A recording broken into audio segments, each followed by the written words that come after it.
Great to have you here Welcome to the podcast. with me and my guests from around the world. Welcome to the Simone Feiler Podcast. Welcome to this podcast. Let's get into it, shall we? On the Simone Feiler Podcast.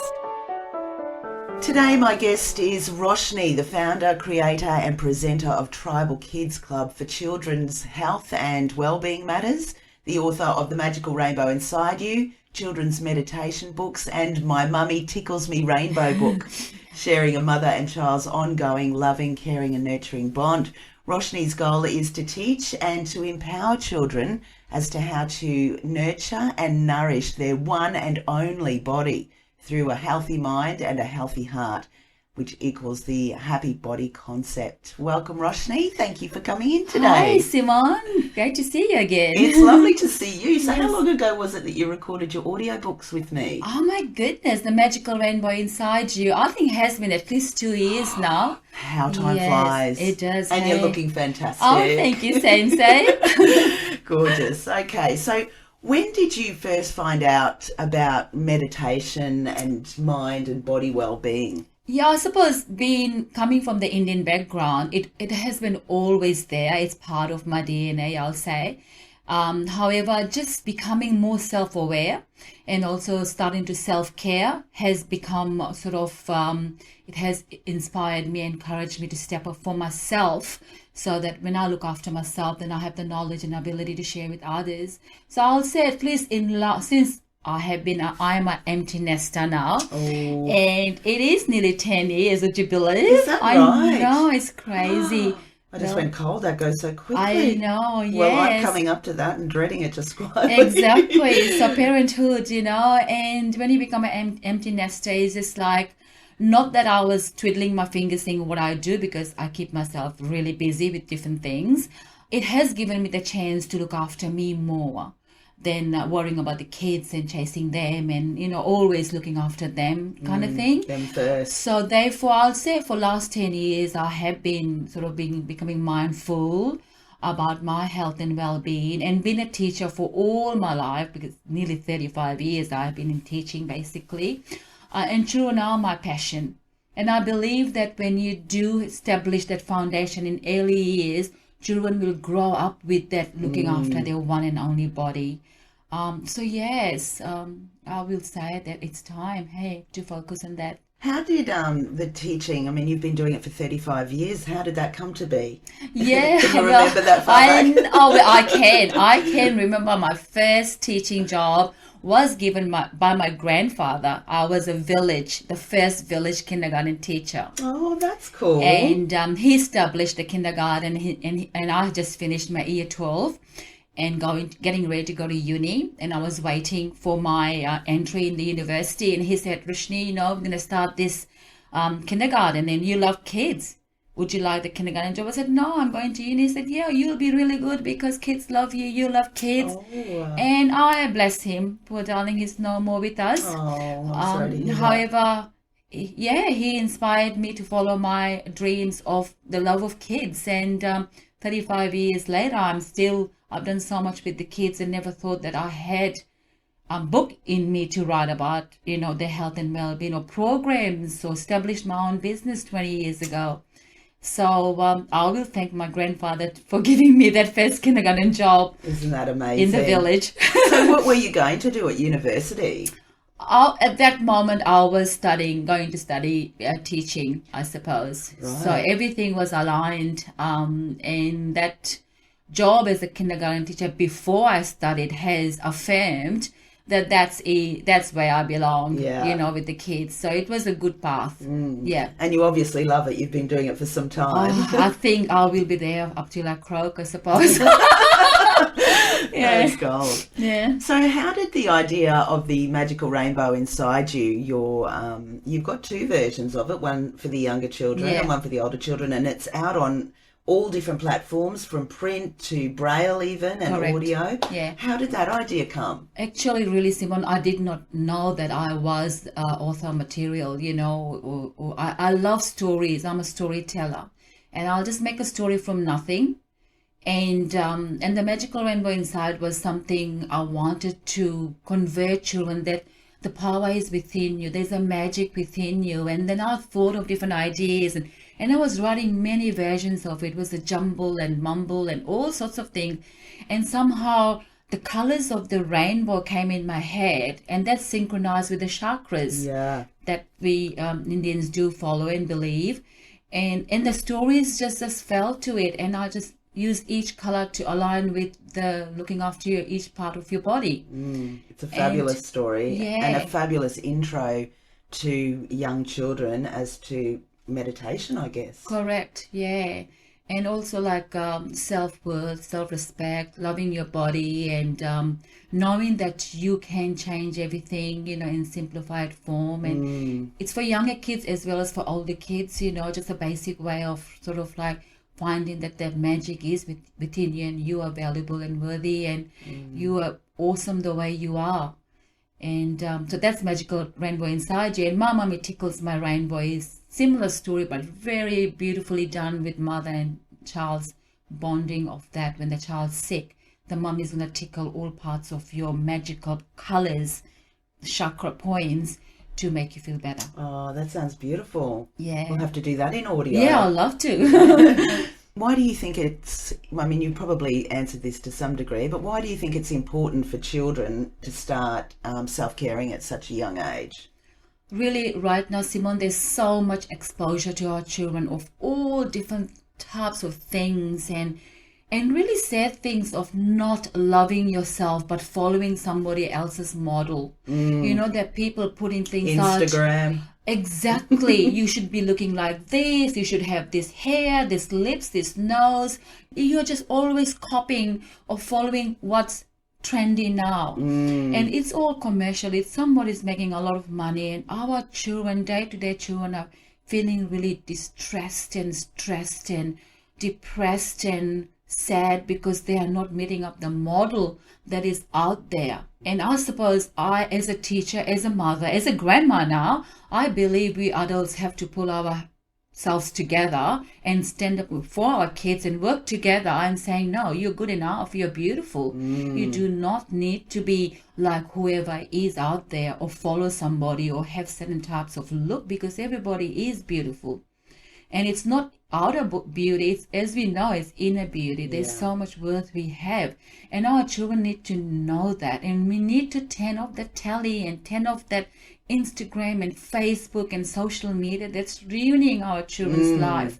And adults are also part of it. We parents and teachers are part of it. And we need to really step up and become that role models for them and stop following the trends. Let's just create a trend of looking after our one and only body. And look within. Yeah. And I guess that comes with meditation from a young age as well, because that's how you look within, isn't it? Definitely, and nowadays meditation is so overdone at the moment, and mindfulness, everybody's using those words. However, it's just like, let's turn off the television, let's spend time together, let's just write a list or say things good about each other. Meditation could be lying on the grass and looking at the sky and just hugging each other a little bit longer than just, touch and go type of thing. Meditation could be, and mindfulness could be just enjoying a meal together and nothing is disturbing you, and nothing's more important than you and me spending time without any distractions. So you're present. Meditation, like my grandma and granddad used to say, meditation, mindfulness is be present. When you're with us, you are with us. Nothing else matters. Right here, right now is what it is, And of course, we get busy and we put other things in front of us that occupies our time. So to become mindful and become meditative, that means just be in the present moment. I reckon everybody can relate to this. Yeah. Because the phone has become such a huge imposer on our life as such, Even I've got children, and at dinner time I say we are not having the phones at dinner. But they've said, their mates, some of their mates at school, some of the other kids, that they're they're all on their phones, including the adults during dinner time, or you know, and it would be really good to be able to convince people to put that phone away at certain times, so you can, like you said, enjoy the present moment. Exactly. And I suppose we all have our own family rules, and no matter what anybody else is doing out there in their own families, in their own environment, that's their choice. However, as families, we say, all right, my friends, my children, grandkids, whoever, I love you so much. This is quality time. I have only 1 hour together with you, because I really am busy and I love my busy life. And when my kids are together with me and my friends, I say, this is quality time. And I just want to listen to you and talk to you and laugh and enjoy and have nice meal or a cup of coffee or tea or whatever. And please leave the phone away. And I don't keep my phone. I leave it in the bedroom. I turn it off. So I start the whole trend myself. So you come in my home, there's no television going, there's no phone, you won't see it. I have music on. Yeah, nice. I'll put the disco light on. I just have the candles, you know. I've been to your house. It's like that, and very colourful, just like the rainbow. Yeah, exactly. So, yeah. Yeah, excellent. How would you encourage parents or carers to introduce meditation to their children? Yeah, I suppose anything we want to teach children, we need to be passionate about it ourselves. Otherwise, we are teaching children something that we don't do it. It is like we want children to eat healthy and we're eating Macca's. Yeah. And we are thinking, why aren't the kids eating healthy? You're sitting down having a takeaway, and we want children to eat their vegetables. And children can say, but you're not eating your vegetables, you're having this Macca's or whatever you're eating. So as a teacher, as a parent, as a grandmother as well, now I'm very, very focused. Like today, Ollie is exactly 20 months old. He's toddler, and, you know, I'm so excited. He's doing all those things. And I'm thinking, I want to play with you. I want to get out in the grass and roll with you. I don't care if this dog poo there and gets on me. I don't care. You will be just like, hey, you know. So I suppose anything we want children to do, we need to be the doers first. We need to be the role models, you know. And it is that quality time there. And I know that we have different vibes. I mean, I love a glass of wine. I'm not going to give that away. Yeah. And I just say, hey, it's good for me. And for children, we have to set the example. Yeah. Full stop. And then we can do it with passion. Because if we are doing for the sake of doing and we are doing the wrong thing, the passion's not there. We are doing because we want you to do it, but I'm not going to do it. Would you think it's advantageous if they taught this in school? Definitely. And I do understand as a teacher's point of view that we have a curriculum and we follow that. And there's no time for anything else. And poor teachers, they are bombarded with so many different things and expectations. Sometimes as a teacher, I do understand we don't even have time to sit down and have lunch. We have to supervise the children in the playground and supervise them having lunch, and we are having lunch on the run. And I do understand to have all those things, we need to say, where will this fit in? So for me as a teacher, I will just do 10 minutes before I start my program and put it in between. Like if I'm doing English class or maths class or music class, I'll be, all right, everybody get up and stretch. Or let's breathe in and breathe out 10 times. Let's say a positive word to each other. Turn around and say, you know, you're awesome. You look fantastic. I love the color of your eyes. So I suppose integrating within the subject that you're teaching, that will be durable. However, if there is a program that school has already introduced as meditation and mindfulness, awesome, because they have created time and space and teachers to do so. Yeah, great. Yeah. Okay, so that's meditation, and I think that you've got some incredibly relevant points there. I only started meditating probably about 4 years, maybe 5 years ago now, and it has changed my life. Yeah. And I certainly didn't think I was having negative thoughts. I didn't think about my thoughts at all. I just was going down that road of negative thoughts. Exactly. And then someone said to me, well, why don't you just try and think of positive thoughts? I was like, what? That's a thing? You can choose your thoughts. And I've never looked back. Yeah, you know, exactly. It's been amazing. So how do you, when you're on your own, how do you meditate? First thing in the morning, really, as soon as I open my eyes, before I get out of bed, I do something called appreciation and gratitude. So I'm lying in this bed and I'm thinking, oh, thank you for this bed and thank you for keeping me safe all night, and my blanket and my doona keeping me warm and safe and happy. And I opened my eyes saying, oh, what a great day, first day of my life. It's now. I'm given this day to live and I'm going to make the most. Hey, look, I'm breathing. And I open my eyes, I can see. So it's gratitude, appreciation of my body.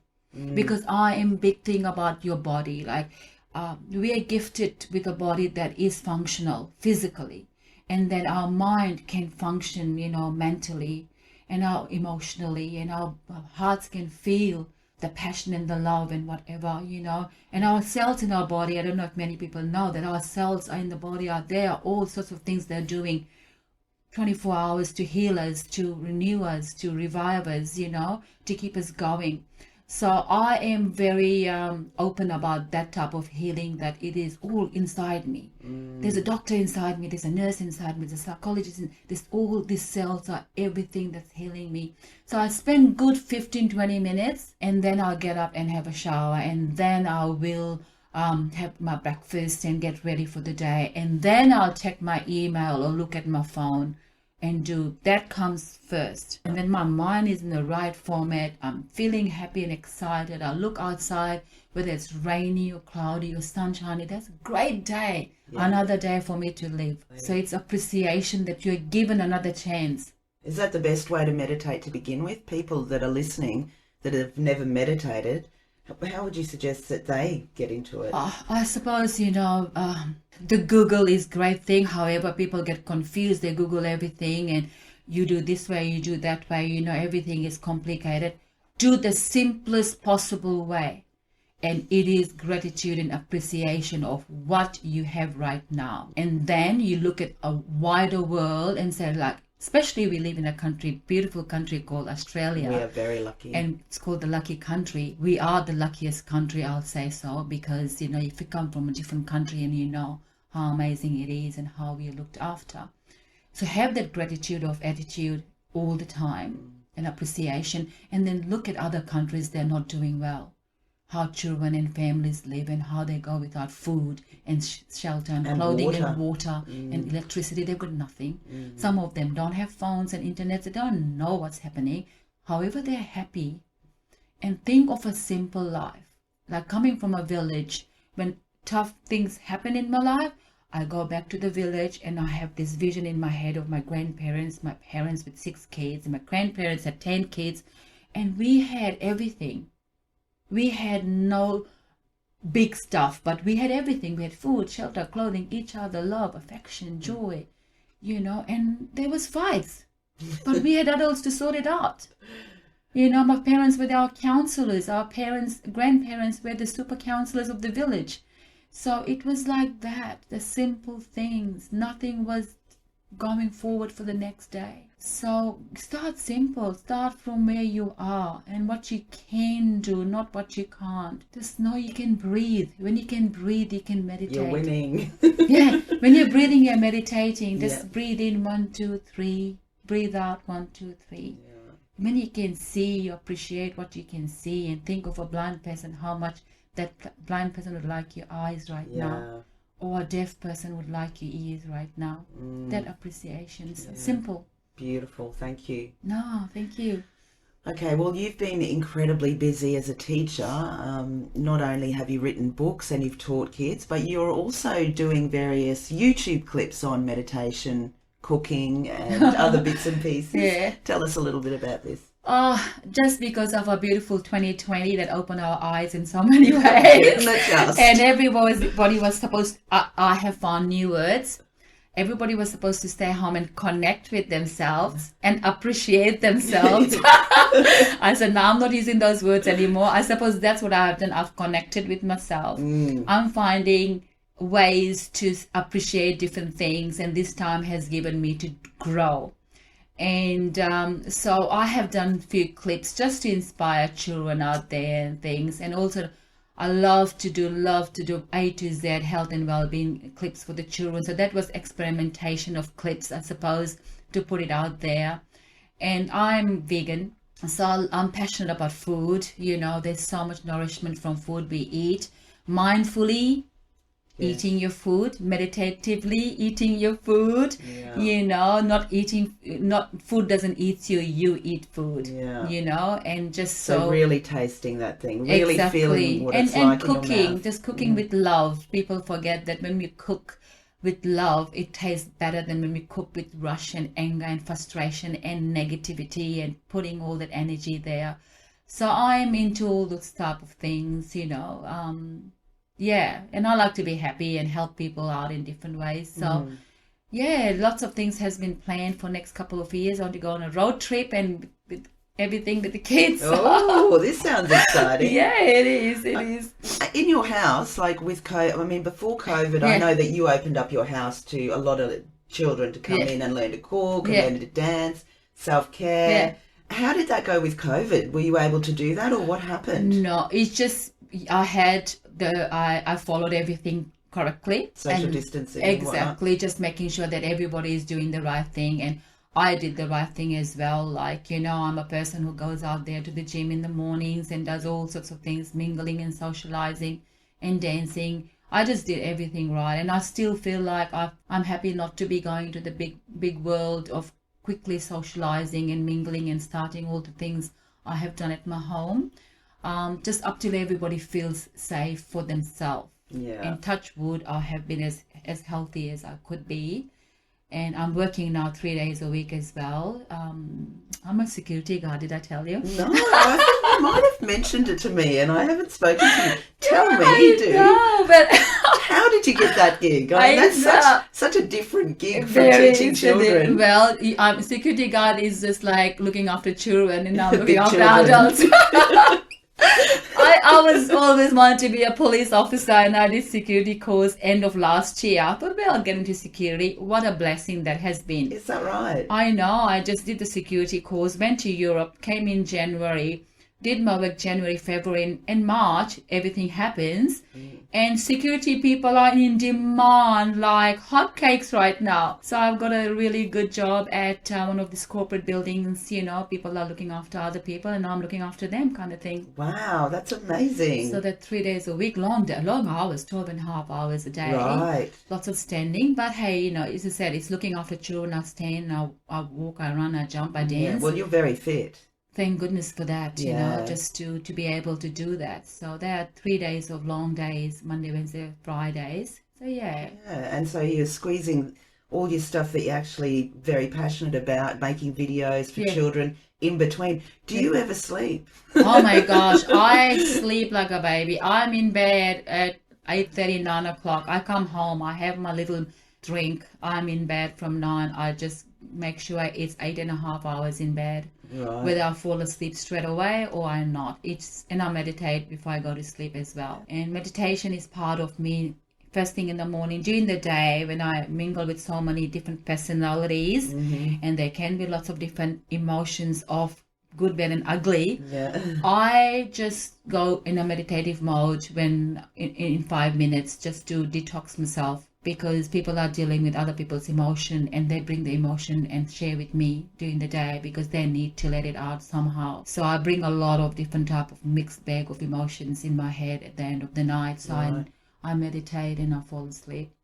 Do you find that doing your security guarding that there's people there that are opposed to you implementing the new laws with COVID, staying away from each other, or are they easygoing? Because I'm just seeing in the news lately, there's people saying, I'm not wearing the mask, the lady at Bunnings and the other lady that said, I'm just going to cross the border because it's a free world. Yeah. What are your thoughts on that? The job that we have is as a corporate company with dealing with people and their needs at the moment. We have at least 250 people on each floor, and we are guards of each floor. Wow, that's huge. And we do have a very good healthy behavior habits of things of washing your hands or sanitizing and things like that. So we have that distancing as well. And I'm very mindful every time I deal with people and I have 5 people around me. I just make sure there is a distance in there. Somehow, sometimes hugging has become one of the things that I have done, and it's because of the emotional need of the person. And, if somebody's crying in front of you and really vulnerable, my thing is just, oh my God, I want to hug you right now. And I have done that, and straight away just wash my hands. But and as I said, touch wood, nothing has happened to me. And in that building, we have over 1,000 people every day, and nobody has been. They are very, very strict. If you're sick or sniffling or anything, you're not coming. Yeah. You have to have doctor's report. You have to get your COVID checkup and things like that. Are very, very mindful. Yeah. The strategy is in place for them. However, there's no fear. Nobody's fearful. Nobody's wearing a mask. But the whole hygiene thing is in place, and people are always reminded. The lifts, minimum in the lifts and things like that. So everything is in place. Yeah. And of course, there will be rebels everywhere. Oh, I don't care. It says 9 people in the lift. I'll just jump in. I'll be the 10th one. But the thing is that the rules are made to protect you, not the other person. How are you finding the hugging thing? Because I'm also a bit of a hugger. Do you find it? How have you found it? I've been hugging my pillow a lot. And every time I see my friend, my family, my kids, I'm just hugging them to death, basically, Getting that But, bit of hug. if I'm watching a telly, I've got a pillow around me. I said, I just want to hug again without feeling like somebody's watching you, Because I met a few girlfriends a few weeks ago, and I hugged a few of them, and the third one came, she said, don't hug me. I said, why? I said, police could be watching. I said, really? Seriously? And I reached and I just touched her shoulder. She just pulled herself back.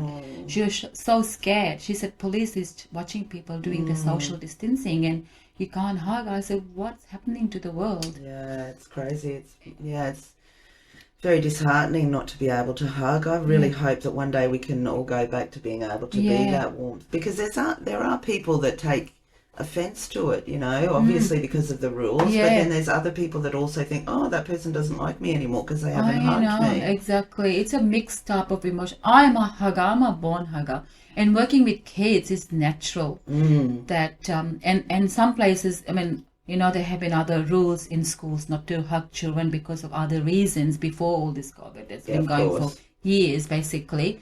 And I'm mindful about that. And then kids will come and wrap their hands around my hips, my legs, my arms and everything. So I just turn around and give them a hug, and hugging is just like another way to express our love and emotion, because it's what we are brought up. We are human beings. We need each other. Yeah. We need that touch of love and affection, within the family and with friends and all these lonely people out there who have got nobody, they need that as well. A hug means a lot. Yeah, I totally agree with that. Okay, so we'll go back to COVID when it all kind of came on and the lockdown happened. Even though it locked down everybody, with social media and stuff, it actually opened everything to the world. Correct. Through Zoom, through YouTube, Yes. You know what I mean? You could reach more people. That's correct. And we are blessed at this time of our life that we do have this connection of social media and internet, to reach around the world, compared to when it happened in 1919, when people had nothing there and stuff. So we are blessed, and good things have come out of this and bad things have come out as well. People have really empowered other people in so many ways. And there are people who are disempowering people with other things. So how you look at it, how you have achieved your own want of this social media trend that is right now, that we can really share so much things in a good way. Globally. Exactly. We'll talk a little bit more about your spirituality with, obviously, in regards to meditation. You do that a lot. What is your spirituality? My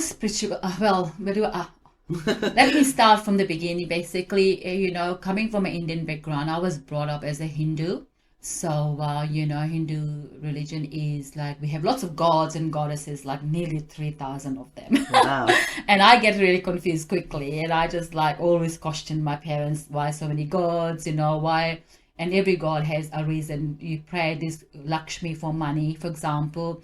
You pray to Hanuman to get an husband, or one or the other. Like, there's every god's pray for certain things you want.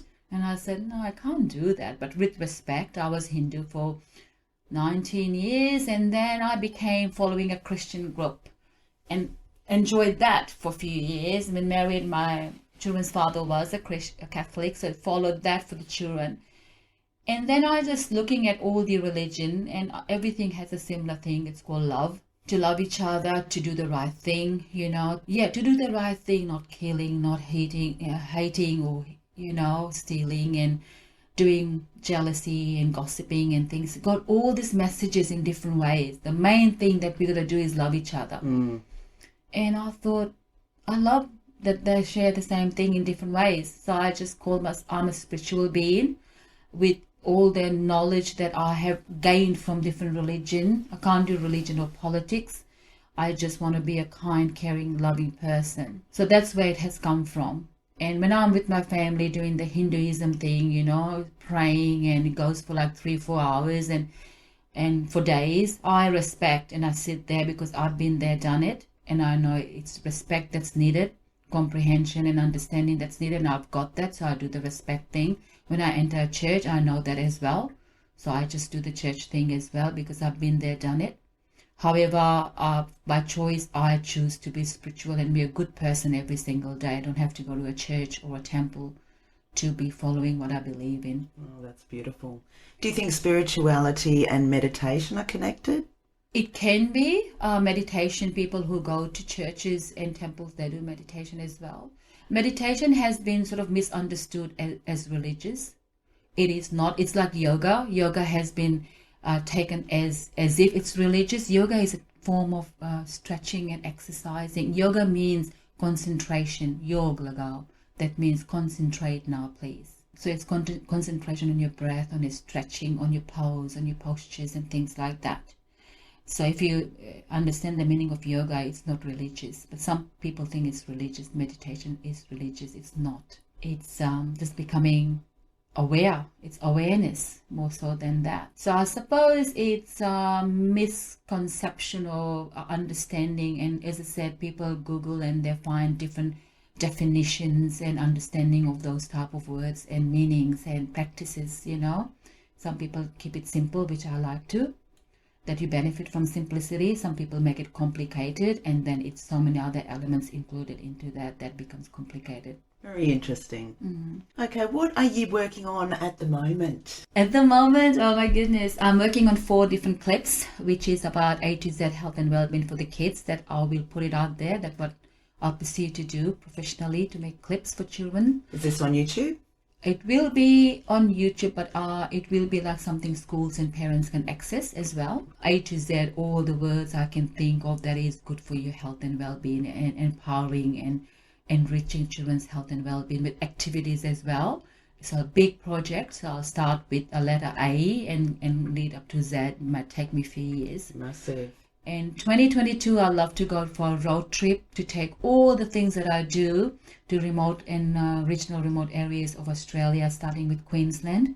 I've done those trips 10 years ago. I loved visiting children, all the areas, going all the way to Mentisa and all the very remote areas of Dysart and Mooroomba and inland. I love to do that trip and go to the children, the families, and enjoy all the fun things that I do and share with everybody else. So that is the big project for next 2 years. Next couple of years. Yes. So we also were having a chat because we were saying, we're trapped in. We haven't got to see each other very much, particularly in the last few months because of the COVID thing. But you were saying a great idea about going on a road trip. I know. For singles. I know. Hey, I love traveling. I have traveled overseas for last 10 years. Last year I was in Europe for about nearly 6 weeks. I loved it. I saw all your pictures on Facebook. It looked like you had an amazing... How lucky were you to go just before the COVID hit? Yeah, I just feel blessed. And I want to go to Europe again. May God help and everything goes open and we can. However, this year was trip to New York and Niagara Falls. Well, that's not going to happen for a long time. And I love our country, Queensland. I love our city, Brisbane. Yeah. And what I have been doing as well, I do something called weekend tourist. I pack my backpack, I take some snacks, my water bottle, maybe some wine and whatever, I put in my bag, and I just go and explore our city, our walking tracks. And I end up in places, where there's music or picnic and just enjoy rainforest, anything, everything. I just get up and go and I walk. And I thought, I'm a single person.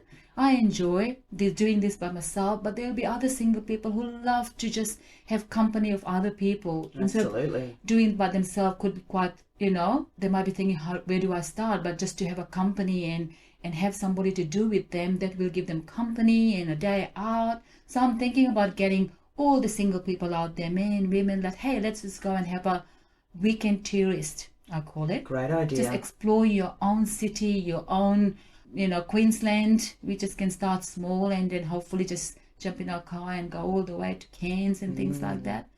You're a very creative being, that's for sure. With all the stuff that you do, with your cooking for children, with the books that you've written, implementing chakras through children's meditation. Yeah, you're very inspirational. Oh, thank and you. Now weekend tourists. This sounds I so good. know. I've been doing it by myself for nearly 5 years. Yeah. And I started thinking I could just get people out of the homes and say, hey, meet me here. And we'll just, and I know so many walking tracks.